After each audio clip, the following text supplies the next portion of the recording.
Good morning children. In previous class we have discussed about livestock. So last class alli ನಾವು livestock ಬಗ್ಗೆ in previous class ಅಲ್ಲಿ discussion ಮಾಡಿದ್ವಿ. So in this class we are going to learn our industries ಅಂದರೆ ನಮ್ಮ ದೇಶದಲ್ಲಿರುವ ಒಂದು ಕೈಗಾರಿಕೆಗಳ ಬಗ್ಗೆ ಈ ಒಂದು ಕ್ಲಾಸ್ ಅಲ್ಲಿ ತಿಳ್ಕೊಳ್ಳೋಣ. ಸೊ ಇದರಲ್ಲಿ ಯಾವ ಟೈಪ್ಸ್ ಆಫ್ ಇಂಡಸ್ಟ್ರಿ ಇದೆ ಮತ್ತು ಮೇಜರ್ ಇಂಡಸ್ಟ್ರಿಗಳು ಯಾವುದು ನಮ್ಮ ದೇಶದಲ್ಲಿ ಅಂತದನ್ನು ನೋಡೋಣ. By the term industry, we mean the production of things in factories. We can explain the term production as changing of raw material into finished products. So ಈ ಒಂದು industry ಅಂದರೆ ಏನು ಅಂತ ಹೇಳಿದ್ರೆ, ಸೊ ಇದು ಕಚ್ಚಾ ವಸ್ತುಗಳನ್ನು ಸಿದ್ಧ ವಸ್ತುಗಳನ್ನಾಗಿ ಪರಿವರ್ತಿಸುವಂಥದ್ದಕ್ಕೆ ನಾವು ಇಂಡಸ್ಟ್ರಿ ಅಂತ ಕರಿತೀವಿ. ಸೊ ಕ್ಲಾಸಿಫಿಕೇಷನ್ ಆಫ್ ಇಂಡಸ್ಟ್ರಿ, ಈ ಒಂದು ಇಂಡಸ್ಟ್ರಿಗಳನ್ನು ನಾವು ಅವು ಯೂಸ್ ಮಾಡ್ತಕ್ಕಂತಹ ಒಂದು ರಾ ಮೆಟೀರಿಯಲ್ಸ್ಗಳನ್ನ ಆಧಾರದ ಮೇಲೆ ಆ ಒಂದು ಕೈಗಾರಿಕೆಗಳನ್ನು ನಾವು ಎರಡು ವಿಭಾಗಗಳಾಗಿ ವಿಂಗಡಣೆಯನ್ನು ಮಾಡಿದ್ದೀವಿ. ಸೊ ಅದನ್ನು ನೋಡ್ತಾ ಹೋಗೋಣ. ಮೊದಲನೇದಾಗಿ, the setting up of an industry requires raw materials, source of energy, labour, goods, means of transport and capital. The most important things in raw material and the basis of raw materials used in industries are classified into agro-based industries and mineral-based industries. So ಈ ಒಂದು ರಾ ಮೆಟೀರಿಯಲ್ಸ್ನ ಒಂದು ಆಧಾರದ ಮೇಲೆ ನಾವು ಎರಡು ರೀತಿಯ ಕೈಗಾರಿಕೆಗಳನ್ನು ನೋಡ್ತೀವಿ. ಸೊ ಮೊದಲನೇದಾಗಿ ಅಗ್ರೋ ಬೇಸ್ಡ್ ಇಂಡಸ್ಟ್ರೀಸ್ ಮತ್ತು ಮಿನರಲ್ ಬೇಸ್ಡ್ ಇಂಡಸ್ಟ್ರೀಸ್ ಅಂತ ಎರಡು ವಿಭಾಗಗಳಾಗಿ ವಿಂಗಡಣೆಯನ್ನು ಮಾಡಿದ್ದೀವಿ. ಸೊ ಅದ್ರ ಮೊದಲನೇದಾಗಿ ಅಗ್ರೋ ಬೇಸ್ಡ್ ಇಂಡಸ್ಟ್ರೀಸ್. ಏನು ಅಗ್ರೋ ಬೇಸ್ಡ್ ಇಂಡಸ್ಟ್ರೀಸ್ ಅಂತ ಹೇಳಿದ್ರೆ ಅಂದರೆ ಇದು ಕೃಷಿಯ ವಸ್ತುಗಳನ್ನು ಆಧರಿಸಿ ಇರ್ತಕ್ಕಂತಹ ಕೈಗಾರಿಕೆಗಳು. ಅಂದರೆ ಈ ಒಂದು ಕೃಷಿ ವಿಭಾಗದಿಂದ ಬರ್ತಕ್ಕಂತಹ ವಸ್ತುಗಳ ಆಧಾರದ ಮೇಲೆ ಅವುಗಳನ್ನು ಕಚ್ಚಾ ವಸ್ತುಗಳನ್ನಾಗಿ ಅಂದರೆ ರಾ ಮೆಟೀರಿಯಲ್ ಆಗಿ ಬಳಕೆ ಮಾಡಿಕೊಳ್ತಕ್ಕಂತಹ ಕೈಗಾರಿಕೆಗಳು. ಸೊ ಅಂಥದ್ದು ನಾವು ಅಗ್ರೋ ಬೇಸ್ಡ್ ಇಂಡಸ್ಟ್ರೀಸ್ ಅಂತ ಕರಿತೀವಿ. So industries which use raw materials obtained from various agricultural products are called agro based industries. ಅಂದರೆ ಏನು?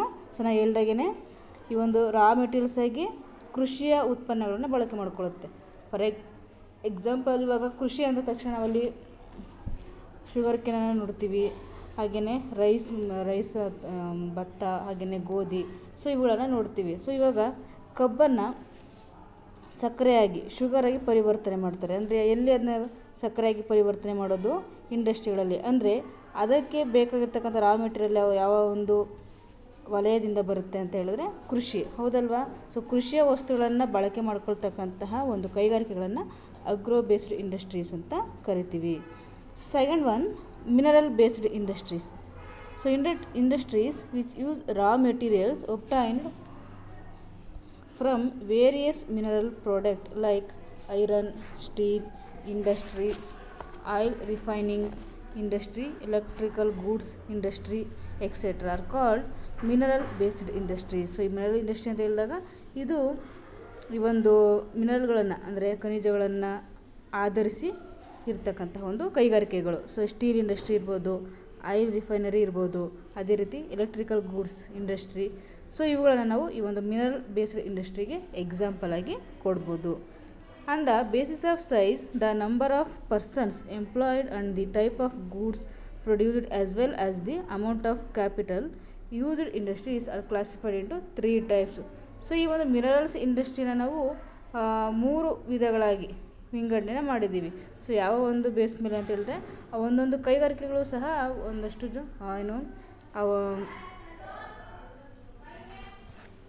ಯೂಸ್ ಮಾಡ್ಕೊಳ್ತಕ್ಕಂತಹ ಒಂದು ಮೆಟೀರಿಯಲ್ಸ್ ಇರ್ಬೋದು, ಹಾಗೆಯೇ ಕಾರ್ಮಿಕರ ಸಂಖ್ಯೆ. ಸೊ ಒಂದು ಕೈಗಾರಿಕೆ ಅಂತ ಹೇಳಿದಾಗ ಆ ಒಂದು ಕೈಗಾರಿಕೆ ಬೇಕಾಗಿರ್ತಕ್ಕಂತಹ ಒಂದು ಕಚ್ಚಾ ವಸ್ತುಗಳು, ಹಾಗೆಯೇ ಕಾರ್ಮಿಕರು ಎಷ್ಟು ಪ್ರಮಾಣದಲ್ಲಿ ಬಳಕೆ ಮಾಡಿಕೊಳ್ಳುತ್ತೆ ಆ ಒಂದು ಆಧಾರದ ಮೇಲೆ ನಾವು 3 ವಿಧಗಳಾಗಿ ವಿಂಗಡಣೆಯನ್ನು ಮಾಡಿದ್ದೀವಿ. ಸೊ ಯಾವ್ಯಾವುದು ಅಂತ ಹೇಳಿದ್ರೆ cottage industry, small scale industry, ಹಾಗೆಯೇ ಲಾರ್ಜ್ ಸ್ಕೇಲ್ ಇಂಡಸ್ಟ್ರಿ ಅಂತ 3 ವಿಧಗಳಾಗಿ ವಿಂಗಡಣೆಯನ್ನು ಮಾಡಿದ್ದೀವಿ. ಸೊ ಅದರ ಮೊದಲನೇದಾಗಿ ಕಾಟೇಜ್ ಇಂಡಸ್ಟ್ರಿ. ಸೊ ಏನು ಕಾಟೇಜ್ ಇಂಡಸ್ಟ್ರಿ ಅಂದರೆ? ಸೊ ಕಾಟೇಜ್ ಇಂಡಸ್ಟ್ರಿ ಅಂದರೆ ಇದು ಹಳ್ಳಿಗಳಲ್ಲಿ ಚಿಕ್ಕ ಪ್ರಮಾಣದಲ್ಲಿ ನಡೆಸ್ತಕ್ಕಂಥ ಒಂದು ಚಿಕ್ಕ ಅಥವಾ ಸಣ್ಣ ಪುಟ್ಟ ಕೈಗಾರಿಕೆಗಳು. As the name indicate, cottage industry are run with limited resources in home. ನೋಡಿ ಅಲ್ಲಿ ಹೇಳಾಗೇ ಹೆಸರೇ ಹೇಳುತ್ತೆ, ಕಾಟೇಜ್ ಇಂಡಸ್ಟ್ರಿ ಅಂತ ಹೇಳಿದ್ರೆ ಅದೇನು. ಸೊ ಕೆಲವು ಲಿಮಿಟೆಡ್ ರಿಸೋರ್ಸ್ಗಳನ್ನು ಇದು ಅವಲಂಬಿಸಿರುತ್ತೆ.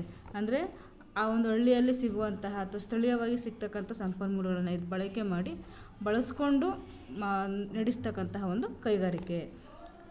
They require A few people who can convert locally available raw material into finished goods with the help of simple machine.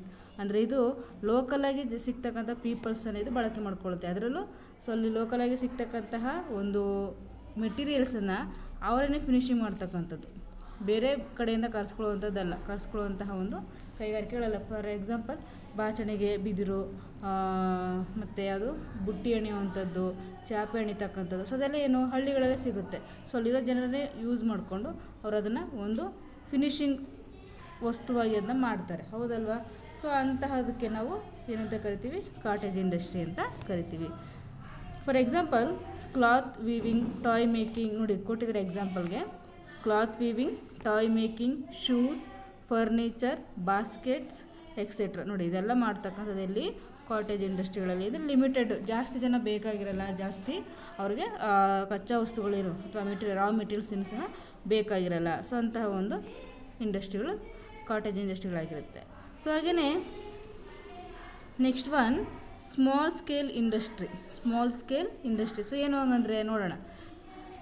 In a small scale industry small machines are used. So ಈ ಒಂದು small scale ಇಂಡಸ್ಟ್ರಿಲಿ ಏನಾಗಿರುತ್ತೆ, small scale ಮಿಷಿನ್ಗಳನ್ನು ಅಂದರೆ cottage ಇಂಡಸ್ಟ್ರಿಗೆ ಹೋಲಿಕೆ ಮಾಡಿಕೊಂಡ್ರೆ ಅದಕ್ಕಿಂತ ಸ್ವಲ್ಪ ದೊಡ್ಡದು. ಕಾಟೇಜ್ ಇಂಡಸ್ಟ್ರಿಗೆ ಹೋಲಿಕೆ ಮಾಡಿದ್ರೆ ಅದಕ್ಕಿಂತ ಸ್ವಲ್ಪ ದೊಡ್ಡದಾಗಿರುತ್ತೆ. ಇಲ್ಲಿ ಸಣ್ಣ ಪುಟ್ಟ ಮಿಷಿನ್ಗಳನ್ನು ಯೂಸ್ ಮಾಡ್ಕೋತಾರೆ. It uses more people and more raw materials as compare to cottage industry. It also requires more money. This type of industry makes cycle parts, automobile parts ಮತ್ತು ಯುಟೆನ್ಸೈಲ್ಸ್ ಎಕ್ಸೆಟ್ರಾ. ಸೊ ಇಲ್ಲಿ ಏನು ಕಾಟೇಜ್ ಇಂಡಸ್ಟ್ರಿಗೆ ಹೋಲಿಸ್ಕೊಂಡ್ರೆ ಇಲ್ಲಿ ಸ್ವಲ್ಪ ಕಾರ್ಮಿಕರ ಸಂಖ್ಯೆ ಹೆಚ್ಚಾಗಿರುತ್ತಂತೆ. ನೋಡಿ, ಇಟ್ಸ್ ಯೂಸಸ್ ಮೋರ್ ಪೀಪಲ್, ಹೆಚ್ಚು ಜನರನ್ನ ಯೂಸ್ ಮಾಡ್ಕೊಳುತ್ತೆ. ಮೋರ್ ರಾ ಮೆಟೀರಿಯಲ್ಸ್ ಅಂದರೆ ಹೆಚ್ಚು ರಾ ಮೆಟೀರಿಯಲ್ಸ್ಗಳನ್ನು ಸಹ ಇದು ಯೂಸ್ ಮಾಡ್ಕೊಳುತ್ತೆ. ಯಾವುದಕ್ಕೆ ಹೋಲಿಸ್ಕೊಂಡ್ರೆ, ಕಾಟೇಜ್ ಇಂಡಸ್ಟ್ರಿಗೆ ಹೋಲಿಸ್ಕೊಂಡ್ರೆ. It also required more money. ಜೊತೆಗಿದು ಆ ಒಂದು ಇಂಡಸ್ಟ್ರಿಗೆ ಹೋಲಿಸ್ಕೊಂಡ್ರೆ ಹೆಚ್ಚು ಹಣವನ್ನು ಸಹ ಇದು ಬೇಡುವಂತಹ ಒಂದು ಕೈಗಾರಿಕೆ. This type of industry make cycle parts. So ಯಾವ್ಯಾವುದು ಮಾಡುತ್ತೆ ಅಂತ ಹೇಳಿದ್ರೆ ಸೈಕಲ್ ಪಾರ್ಟ್ಸ್ಗಳನ್ನು, ಹಾಗೆಯೇ ಆಟೋಮೊಬೈಲ್ಸ್, ಯುಟಿಲೈಸ್ ಸ್ಕಿಲ್, ಸೊ ಇಂಥದನ್ನೆಲ್ಲ ಮಾಡ್ತಕ್ಕಂಥದ್ದು. ಸೊ ನಮ್ಮ ನಿಯರೆಸ್ಟಲ್ಲೇ ಈ ಒಂದು ಯಾವುದು ಹೊಲಿಗೆ ಮಿಷಿನೆಲ್ಲ ಇಟ್ಕೊಂಡು ಮಾಡ್ತಾರಲ್ಲ, ಬಟ್ಟೆ ಕೈಗಾರಿಕೆಗಳು, ಸೊ ಇಂಥದ್ದು ಇವನ್ನೆಲ್ಲ ನಾವು ಸ್ಮಾಲ್ ಸ್ಕೇಲ್ ಇಂಡಸ್ಟ್ರಿಗೆ ಎಕ್ಸಾಂಪಲ್ ಆಗಿ ಕೊಡ್ಬೋದು. So next one large scale industry. In a large scale industry big machines, thousands of workers and a large amount of money are needed. So ಈ ಒಂದು ಲಾರ್ಜ್ ಸ್ಕೇಲ್ ಇಂಡಸ್ಟ್ರಿಯಲ್ಲಿ ಏನು ಇರುತ್ತೆ, ಸೊ ಯಾವ ರೀತಿಯ ಒಂದು ವರ್ಕರ್ಸ್ಗಳು ಇರ್ತಾರೆ, ಸೊ ಇದು ಹೋಲಿಕೆ ಮಾಡ್ಕೊಂಡ್ರೆ ಅದಕ್ಕಿಂತ ಚಿಕ್ಕದ ಅಥವಾ ದೊಡ್ಡದ ಅಂತ ಹೇಳಿದ್ರೆ it's a big industry. So ಎರಡೂ ಕಾಟೇಜ್ ಇಂಡಸ್ಟ್ರಿ ಮತ್ತು ಸ್ಮಾಲ್ ಇಂಡಸ್ಟ್ರಿಗೆ ಹೋಲಿಸ್ಕೊಂಡ್ರೆ ಈ ಒಂದು ಲಾರ್ಜ್ ಇಂಡಸ್ಟ್ರಿ ಅಂತಕ್ಕಂಥದ್ದು, ಲಾರ್ಜ್ ಸ್ಕೇಲ್ ಇಂಡಸ್ಟ್ರಿ ಅಂತಕ್ಕಂಥದ್ದು ತುಂಬಾ ದೊಡ್ಡ ಮಟ್ಟದ ಇಂಡಸ್ಟ್ರಿ ಆಗಿರುತ್ತೆ. ಈ large scale industry big machines, thousands of workers and a large amount of money are needed. ಇಲ್ಲಿ ಹೆಚ್ಚು ಜನರನ್ನು, 1000 ಅಂದರೆ 1000ಕ್ಕಿಂತಲೂ ಹೆಚ್ಚು ವರ್ಕರ್ಸನ್ನು ಒಳಗೊಂಡಿರುತ್ತೆ. ಹಾಗೆಯೇ ಹೆಚ್ಚು ಮನಿಯನ್ನು, ಲಾರ್ಜ್ ಅಮೌಂಟ್ ಆಫ್ ಮನಿಯನ್ನು ಸಹ ಇದು ಬಳಸ್ಕೊಳ್ಳುತ್ತೆ. ಐರನ್ ಆ್ಯಂಡ್ ಸ್ಟೀಲ್ ಪ್ಲ್ಯಾಂಟ್ಸ್, ಜೊತೆಗೇನು ಈ ಒಂದು ಕಬ್ಬಿಣ ಮತ್ತು ಈ ಒಂದು ಉಕ್ಕಿನ ಒಂದು ಪ್ಲ್ಯಾಂಟ್ಸ್ಗಳು, ಹಾಗೆ railway coach factory, ship building industry, aeroplane manufacturing R example of large scale industry. So ಯಾವ್ಯಾವ ರೀತಿಯ ಒಂದು ಇಂಡಸ್ಟ್ರಿಗಳಿರುತ್ತೆ ಅಂದರೆ ಈ ಒಂದು ದೊಡ್ಡ ಪ್ರಮಾಣದಲ್ಲಿ ಹಡಗುಗಳ ತಯಾರಿಕೆ ಇರ್ಬೋದು, ಹಾಗೆಯೇ ಶಿಪ್ ಬಿಲ್ಡಿಂಗ್ಸ್ಗಳು ಮತ್ತು ರೈಲ್ವೆ ಕೋಚ್ ಫ್ಯಾಕ್ಟ್ರಿ ಅಂದರೆ ರೈಲ್ವೆಗೆ ಸಂಬಂಧಪಟ್ಟಂತಹ ಒಂದು ರೈಲ್ವೆನ ತಯಾರಿಸ್ತಕ್ಕಂತಹ ಒಂದು ಬೋಗಿಗಳನ್ನು ತಯಾರಿಸುವಂಥ ಫ್ಯಾಕ್ಟರಿಗಳು, ಕಬ್ಬಿಣದ ಕೈಗಾರಿಕೆಗಳು. ಸೊ ಇವುಗಳು ಲಾರ್ಜ್ ಸ್ಕೇಲ್ ಇಂಡಸ್ಟ್ರಿಗೆ ಬರ್ತಕ್ಕಂಥದ್ದು. ಸೊ ಹಾಗೆ ನೆಕ್ಸ್ಟ್ ಒನ್ ನೋಡಿ, cotton textile. It is the oldest industry in India and is agro based. So ಒಂದು ನಮ್ಮ ಒಂದು ದೇಶದಲ್ಲಿ ಹೆಚ್ಚು ಪ್ರಸಿದ್ಧವಾಗಿರ್ತಕ್ಕಂಥ ಕೆಲವೊಂದು ಕೈಗಾರಿಕೆಗಳನ್ನ ಕೊಟ್ಟಿದ್ದಾರೆ ನೋಡಿ. ಸೊ ಅದರಲ್ಲಿ ಕಾಟನ್ ಟೆಕ್ಸ್ಟೈಲ್ ಕೊಟ್ಟಿದ್ದಾರೆ. It is the oldest industry in India and is agro based. ಇದು ಕೃಷಿ ಆಧಾರಿತ ಒಂದು ಕೈಗಾರಿಕೆ. Most of the cotton mills are in Ahmedabad and Mumbai. So ಈ ಒಂದು ಕಾಟನ್ ಟೆಕ್ಸ್ಟೈಲ್ ಹೆಚ್ಚಾಗಿ ಎಲ್ಲಿ ಬರುತ್ತೆ ಅಂದರೆ ಅಹಮದಾಬಾದ್ ಮತ್ತು ಮುಂಬೈಯಲ್ಲಿ ಹೆಚ್ಚಾಗಿ ಕಂಡುಬರ್ತಕ್ಕಂಥದ್ದು. Because cotton is mainly grown in Gujarat and Maharashtra state. ಯಾಕೆ ಅಹಮದಾಬಾದು ಮತ್ತು ಮುಂಬೈಲೇ ಹೆಚ್ಚಾಗಿದೆ ಅಂತ ಹೇಳಿದ್ರೆ ಆ ಒಂದು ನಿಯರೆಸ್ಟ್ ಪ್ಲೇಸ್ಗಳಲ್ಲೇ ಹತ್ತಿಯನ್ನು ಬೆಳೀತಕ್ಕಂತಹ ರಾಜ್ಯಗಳಿರ್ತಕ್ಕಂಥದ್ದು. ಗುಜರಾತ್, ಮಹಾರಾಷ್ಟ್ರ ಇಲ್ಲಿ ಹೆಚ್ಚು ಹತ್ತಿಯನ್ನು ಬೆಳೀತಾರೆ, ಕಾಟನನ್ನು ಬೆಳೀತಾರೆ. ಸೊ ಕಾಟನನ್ನು ನಾವು ಏನಕ್ಕೆ ಯೂಸ್ ಮಾಡ್ತೀವಿ ಅಂದರೆ ಕ್ಲಾತನ್ನು ತಯಾರು ಮಾಡೋದಕ್ಕೆ. ಸೊ ಕ್ಲಾತನ್ನು ತಯಾರು ಮಾಡೋದಕ್ಕೆ ಯಾವ ಇಂಡಸ್ಟ್ರಿ ಹೆಚ್ಚು ಬೇಕಾಗಿರೋದು? ಕಾಟನ್ ಟೆಕ್ಸ್ಟೈಲ್ಸ್, ಹೌದಲ್ವಾ? ಸೊ ಅದರಿಂದ ಏನಾಗುತ್ತೆ, ರಾ ಮೆಟೀರಿಯಲ್ ಪಕ್ಕದಲ್ಲೇ ಸಿಗೋದ್ರಿಂದ ಸೊ ಆ ಒಂದು ನಿಯರ್ ಬೈಯಲ್ಲೇ ಆ ಒಂದು ಇಂಡಸ್ಟ್ರಿಗಳು ಸ್ಥಾನೀಕರಣ ಆಗಿರುತ್ತೆ. The other important centres of cotton textile industry are Nagpur, Solapur, ಹಾಗೆಯೇ ಕೊಯಂಬತ್ತೂರು, ಚೆನ್ನೈ, ಗ್ವಾಲಿಯರ್, ಕಾನ್ಪುರ್. ಸೊ ಇಲ್ಲೆಲ್ಲ ಈ ಒಂದು ಕಾಟನ್ ಟೆಕ್ಸ್ಟೈಲ್ ಅಂತಕ್ಕಂಥದ್ದು ಕಂಡುಬರ್ತಕ್ಕಂಥದ್ದು. So next one industry sugar industry. So ಇದು ಸಹ ನಮ್ಮ ದೇಶದಲ್ಲಿ ಇರ್ತಕ್ಕಂಥ ಒಂದು ಪ್ರಮುಖವಾದ industry. There are a large number of sugar mills in India. It is an agro based industry. Most of the sugar mills are located in UP and Bihar. So ಈ ಒಂದು sugar industry ಅಂತಕ್ಕಂಥದ್ದು ನಮ್ಮ ಭಾರತದಲ್ಲಿ ಒಂದು ಪ್ರಮುಖವಾದಂಥ industry. It's an agro based industry. ಇದು ಸಹ ಒಂದು ಕೃಷಿ ಆಧಾರಿತ industry. Most of the sugar mills are located Uttar Pradesh and Bihar. ಹೆಚ್ಚು ಒಂದು ಶುಗರ್ ಇಂಡಸ್ಟ್ರಿ ಇರೋದು ಎಲ್ಲಿ ಅಂತ ಹೇಳಿದ್ರೆ ಉತ್ತರ ಪ್ರದೇಶ ಮತ್ತು ಬಿಹಾರ್ಗಳಲ್ಲಿ.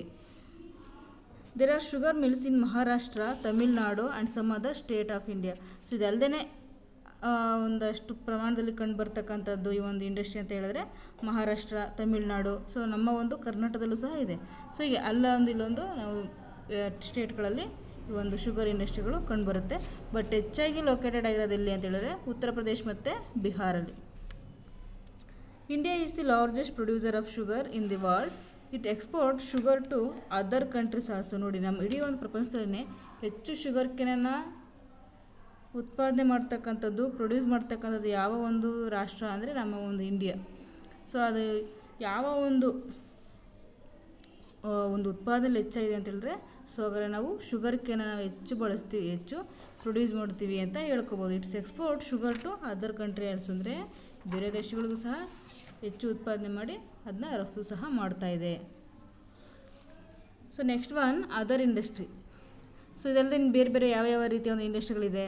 ಸೊ ಶುಗರ್ ಇಂಡಸ್ಟ್ರಿ ಇರ್ಬೋದು, ಅದು ಟೆಕ್ಸ್ಟೈಲ್ ಇಂಡಸ್ಟ್ರಿ, ಹಾಗೆಯೇ ಐರನ್ ಇಂಡಸ್ಟ್ರಿ, ಮತ್ತು ಇನ್ಯಾವುದಿದೆ, ಸೊ ಇನ್ನು ವೆರೈಟಿ ಆಫ್ ಇಂಡಸ್ಟ್ರಿಗಳಿದೆ. ಅದ್ರ ಜೊತೆಗೆ ಇನ್ನು ಬೇರೆ ಬೇರೆ ಯಾವ ಇಂಡಸ್ಟ್ರಿ ಇದೆ ಅಂತ ನೋಡೋಣ. Some of other important Indian industries are there. Main industrial centres are. So ಇದು ಅಲ್ಲದೆ ಕೆಲವೊಂದು ಇಂಡಸ್ಟ್ರಿಗಳನ್ನು ಕೊಟ್ಟಿದ್ದಾರೆ ಇಲ್ಲಿ ಚಾರ್ಟಲ್ಲಿ ನಿಮಗೆ. ಯಾವ್ಯಾವುದು ಅಂತ ಹೇಳಿದಾಗ ಜೂಟ್ ಅಂದರೆ ಸೆಣಬು, ಸೊ ಅದು ಇರ್ತಕ್ಕಂಥದ್ದು ಕೋಲ್ಕತ್ತಾ. ಹಾಗೆಯೇ ಅಲ್ಯೂಮಿನಿಯಂ, ಸೊ ಇದು ಇರೋದಲ್ಲಿ ಅಂದರೆ ರಾಣಿಕೂಟ್, ಚೆನ್ನೈಯಲ್ಲಿ. ಹಾಗೆಯೇ ಸಿಮೆಂಟ್, ಸಿಂದ್ರಿ ಅಂದರೆ ಲಖನೌಲ್ಲಿದೆ. ಪೇಪರ್, ಸೊ ಇದು ಎಲ್ಲಿದೆ, ನೇಪಾನಗರ್ ಅಂದರೆ ನಾಗ್ಪುರಲ್ಲಿದೆ. ಹಾಗೆಯೇ ಫರ್ಟಿಲೈಸರ್, ಇದು ಹಾಲ್ದಿಯಾ. ಹಾಗೆಯೇ ಪೆಟ್ರೋಕೆಮಿಕಲ್ ಮುಂಬೈಯಲ್ಲಿದೆ. ಹಾಗೆಯೇ ಸ್ಪೋರ್ಟ್ಸ್ ಗೂಡ್ಸಲ್ಲಿದೆ Meerut. Film industry Chennai. Railway Chittaranjan. ಹಾಗೆಯೇ ಶಿಪ್ ಬಿಲ್ಡಿಂಗ್ ಕೊಚ್ಚಿ. ಏರ್ಕ್ರಾಫ್ಟ್ ನಾಸಿಕಲ್ಲಿದೆ. ಸೊ ಹೀಗೆ ಹಲವಾರು ರೀತಿಯ ಒಂದು ಇಂಡಸ್ಟ್ರಿಗಳನ್ನು ನಮ್ಮ ದೇಶದಲ್ಲಿ ಕಾಣಬಹುದು. Industries play a vital role in economic development of a country. The industrialization of India increasing day by day. So ಈ ಒಂದು ಇಂಡಸ್ಟ್ರಿಗಳು ನಮ್ಮ ದೇಶಕ್ಕೆ ಏನಕ್ಕೆ ಅವಶ್ಯಕತೆ ಇದೆ, ಯಾಕೆ ಬೇಕು, ಹೌದಲ್ವಾ? ಏನಕ್ಕೆ ಅಂತ ಹೇಳಿದ್ರೆ ಇದು ನಮ್ಮ ಒಂದು ಆರ್ಥಿಕತೆಯಲ್ಲಿ ಪ್ರಮುಖವಾದಂಥ ಒಂದು ರೋಲನ್ನು ಮಾಡ್ತಾಯಿದೆ. ಸೊ ಇಂಡಸ್ಟ್ರಿಗಳು ಏನು ಜನರಿಗೆ ಉದ್ಯೋಗಾವಕಾಶವನ್ನು ಕೊಡುತ್ತೆ, ದೇಶದ ಅಭಿವೃದ್ಧಿಯಲ್ಲಿ ಸಹಾಯಕ ಆಗುತ್ತೆ. ಸೊ ಜನರಿಗೆ ಉದ್ಯೋಗಾವಕಾಶ ಸಿಕ್ಕಿದಾಗ ಅವರ ಒಂದು ಇನ್ಕಮ್ ಏನಾಗುತ್ತೆ, ಜಾಸ್ತಿ ಆಗುತ್ತೆ. ಇನ್ಕಮ್ ಜಾಸ್ತಿ ಆದಾಗ ಅವರ ಒಂದು ಖರ್ಚು ಮಾಡ್ತಕ್ಕಂಥದ್ದು, ವಸ್ತುಗಳ ಮೇಲೆ ಖರ್ಚು ವೆಚ್ಚ ಮಾಡ್ತಕ್ಕಂಥ ಹೆಚ್ಚಾಗುತ್ತೆ. ಸೊ ಇದರಿಂದ ಏನಾಗುತ್ತೆ, ಆ ಒಂದು ಅದನ್ನೇ ಅವಲಂಬಿಸಿರ್ತಕ್ಕಂತಹ ಬೇರೆ ಕೈಗಾರಿಕೆಗಳು ಸಹ ಏನಾಗುತ್ತೆ, ಬೆಳವಣಿಗೆ ಆಗೋದಕ್ಕೆ ಸಾಧ್ಯ ಆಗುತ್ತೆ. ಸೊ ಇಲ್ಲಿ ರೊಟೇಷನ್ ಅಂತಕ್ಕಂಥದ್ದು ಆಗುತ್ತೆ. ಸೊ ಅದರಿಂದ ಇಂಡಸ್ಟ್ರಿಗಳು ಒಂದು ದೇಶದ ಆರ್ಥಿಕತೆ ಮೇಲ್ಗಡೆ ತನ್ನದೇ ಆದಂತಹ ಒಂದು ಪ್ರಭಾವವನ್ನು ಬೀರ್ತದೆ. But the setting up more and more factories, especially in the vicinity of big cities, is causing a serious problem of pollution. ಆದರೆ ಈ ಒಂದು ಕೈಗಾರಿಕೆಗಳ ಒಂದು ಬೆಳವಣಿಗೆಯಿಂದ ಅನುಕೂಲ ಜೊತೆಗೆ ಕೆಲವೊಂದು ಅನಾನುಕೂಲಗಳು ಸಹ ಆಗ್ತಾಯಿದೆ. ಏನು ಅನಾನುಕೂಲಗಳು ಅಂತ ಹೇಳಿದ್ರೆ ಏರ್ ಪೊಲ್ಯೂಷನ್, ಹೌದಲ್ವಾ? ಸೊ ಹೆಚ್ಚು ನಾವು ಆ ಒಂದು ಕೈಗಾರಿಕೆಗಳನ್ನು ನಾವು ಬಳಸ್ತಾ ಇದ್ದಂತೆಯೇ ಏರ್ ಪೊಲ್ಯೂಷನ್ ಅಂತಕ್ಕಂಥದ್ದಾಗುತ್ತೆ. ಸೊ ಆ ಒಂದು ಕೈಗಾರಿಕೆಗಳ ಇಂಡಸ್ಟ್ರಿಗಳಲ್ಲಿ ಬಳಸ್ತಕ್ಕಂಥ ಕೆಮಿಕಲ್ಸ್ಗಳೆಲ್ಲ ಏನಾಗುತ್ತೆ, ಅಟ್ಮಾಸ್ಫಿಯರಲ್ಲಿ ಸೇರಿಕೊಳ್ಳುತ್ತೆ. ಸೊ ಅಟ್ಮಾಸ್ಫಿಯರಲ್ಲಿ ಸೇರಿದಾಗ ಸೊ ಒಂದು ಆಕ್ಸಿಜನ್ ಅಥವಾ ಅನಿಲಗಳು ಏನಿದೆಯೋ ಅಥವಾ ನಮ್ಮ ಒಂದು ಗಾಳಿ ಅಂತಕ್ಕಂಥದ್ದು ಏನಾಗುತ್ತೆ, ಪೊಲ್ಯೂಟ್ ಆಗುತ್ತೆ. ಪೊಲ್ಯೂಟ್ ಅನ್ನೋದಾಗಿ ಸೊ ಪೊಲ್ಯೂಷನ್ ಅಂತಕ್ಕಂಥದ್ದು ಹೆಚ್ಚಾಗುತ್ತೆ. Most of our industrialised cities are very much polluted. So ಇದನ್ನ ನಾವು ಪ್ರತಿದಿನ ಗಮನಿಸ್ತಾನೇ ಇರ್ತೀವಿ. ಅದರಲ್ಲೂ ನಮ್ಮ ದೇಶದಂಥ ಪ್ರಮುಖ ಸಿಟಿಗಳು ದೆಹಲಿ, ಕೋಲ್ಕತ್ತಾ, ಮುಂಬೈ, ಚೆನ್ನೈ, ಬ್ಯಾಂಗ್ಳೂರು. ಸೊ ಈ ಒಂದು ಸಿಟಿಗಳು ಏನಾಗಿದೆ, ಈ ಒಂದು ಕೈಗಾರಿಕೆಗಳ ಒಂದು ಪ್ರಭಾವದಿಂದ ಹೆಚ್ಚು ಫ್ಯಾಕ್ಟ್ರಿಗಳು ಇರೋದ್ರಿಂದಲೇ ಏನಾಗ್ತದೆ, ಪೊಲ್ಯೂಷನ್ ಅಂತಕ್ಕಂಥದ್ದು ಹೆಚ್ಚಾಗ್ತಾ ಇದೆ. So we must try to reduce this pollution by shifting these factories from cities. We should also try to use pollution free technique in our factories. So ಇವಾಗ ಅದರಿಂದ ಏನು ಮಾಡಬೇಕಾಗಿದೆ, ಪೊಲ್ಯೂಷನನ್ನು ಕಡಿಮೆ ಮಾಡೋದಕ್ಕೋಸ್ಕರ ಆದಷ್ಟು ಈ ಒಂದು ಕೈಗಾರಿಕೆಗಳನ್ನು ಸಿಟಿಯಿಂದ ಹೊರಗಡೆ, ಅಂದರೆ ಜನರು ವಾಸ ಮಾಡ್ತಕ್ಕಂಥ ಪ್ರಮಾಣ ಕಡಿಮೆ ಇರುವಂಥ ಒಂದು ಪ್ರದೇಶಗಳಲ್ಲಿ ಈ ಒಂದು ಕೈಗಾರಿಕೆಗಳನ್ನು ನಿರ್ಮಾಣ ಮಾಡ್ತಕ್ಕಂಥದ್ದು, ಜೊತೆಗೆ ಹೊಸ ಹೊಸ ಟೆಕ್ನಾಲಜಿಗಳನ್ನು ಅಳವಡಿಸ್ಕೊಂಡು ಆಗ್ತಕ್ಕಂಥ ಪೊಲ್ಯೂಷನನ್ನು ಕಡಿಮೆ ಮಾಡ್ತಕ್ಕಂಥದ್ದು.